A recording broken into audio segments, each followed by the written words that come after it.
Rubens sketched a plan for the ceiling of Banqueting House at Whitehall Palace. Within the sketch are plans for 7 of the 9 paintings he would go on to paint. In the centre is the Apotheosis of King James. It depicts King James I, who reigned over both Scotland and England till his death in 1625. The paintings were commissioned by the son of the king, Charles I, to celebrate his late father. Rubens worked as a diplomat for Spain, and in June 1629 he travelled to England to meet with King Charles and discuss relations between the two countries. It's whilst on this diplomatic mission that discussion of a painting began. Charles would go on to be king until overthrown and beheaded by revolutionaries set against monarchy. For the face of all people, glory be to the Father, and to the Son, and to the Holy Ghost, as was in the beginning, is now, and ever shall be. Let's look at the content of this painting, made at Charles's request. What does it tell us about the view kings had of themselves, and why revolutionaries would soon want one of them dead?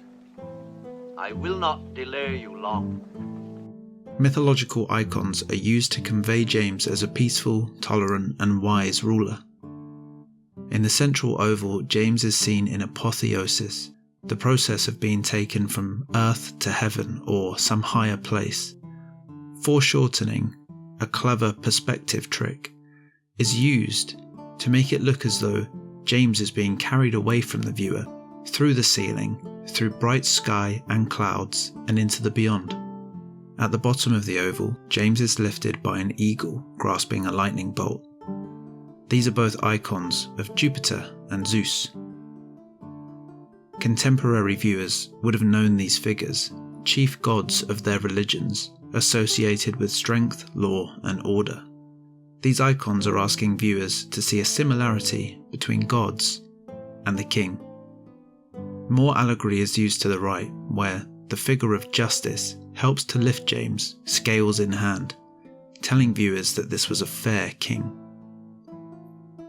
To the left, a woman holds a libation bowl, a ritualistic tool of worship. Above this, an angelic figure holds a laurel wreath, and the goddess Minerva joins this figure in passing down the wreath, a symbol of honour and victory. Each of these scenes is allegorical and refers to the life and rule of James, who was known early on as a peacemaker, particularly as he united the crowns of Scotland and England. Around the central painting are more scenes. Each one depicts virtue overcoming vice. This imagery is generalised rather than referring to a specific moment in James's rule, but each supports the narrative of the Apotheosis panel. The union of the crowns and the peaceful reign of James I, the other 2 paintings of the Banqueting House ceiling, are the only ones that directly refer to historical events. Entry into heaven after his reign, and symbolic gifts to make his virtues clear. So why was his son beheaded just outside the palace, a stone's throw from the painting? Let's look closer.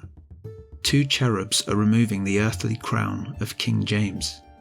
That a servant of God, here 2 cherubs, removes the crown, suggests that they also bestow it on his behalf. This detail is an overt reference to the divine right of kings, something both James and Charles were dedicated to. It's the belief that the monarch is chosen by God and therefore should only answer to God. The whole scene is one of heavenly judgment, deciding that James is good enough. James wrote his own thesis on the divine right of kings, arguing for the monarch's complete rule over a country, as long as it reflected tradition and God's will. This belief led James to make decisions that rubbed Parliament the wrong way, more than a few times. When they denied his requests for more money, he dissolved Parliament and pushed through new taxes without their approval.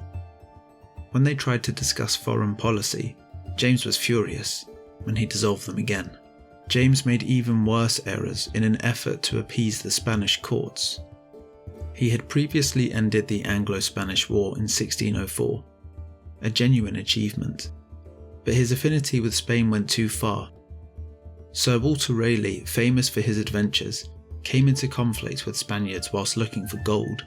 To resolve this, James took the advice of a Spanish ambassador and had Raleigh beheaded. Charles didn't make the situation any better during his rule. He continued to uphold his belief in the divine right of kings and made decisions that an increasingly frustrated Parliament took action against. 20 years after work began on the Apotheosis painting, Charles was beheaded by a sect of Parliament who wanted to rid the country of monarchy for good. I go now from a corruptible to an incorruptible crown.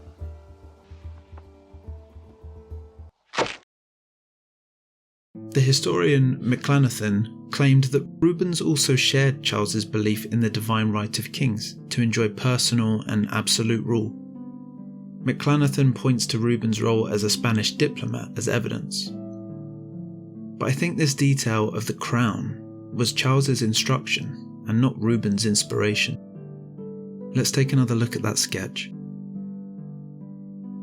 Here in Rubens' plans, in the immediate centre, Rubens has kept the sky clear. Bright yellow stands out against the greyish white of the clouds. This gives James, in the imagination of the viewer, more distance to travel. It gives the painting a third tier. The first is a representation of an earthly figure. The second is the sight of angelic and mythological beings. The third, then, is a deeper layer to which the viewer is not privy. Through this, heaven gains a greater presence in the picture. Was this Rubens' intention for the larger painting? It's something not present in his other sketches of Apotheosis.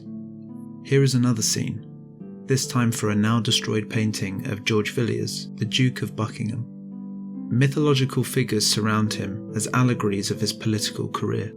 The sketch was created before the James and it's remarkably similar in form, but unlike the James, here the Duke is placed in the centre, so it wasn't usual for Rubens to devote the centre of the painting to a sight of heaven. Why is it this way in the sketch then? Perhaps Rubens wanted to figure out this detail later, or maybe his initial plans were altered at the request of Charles.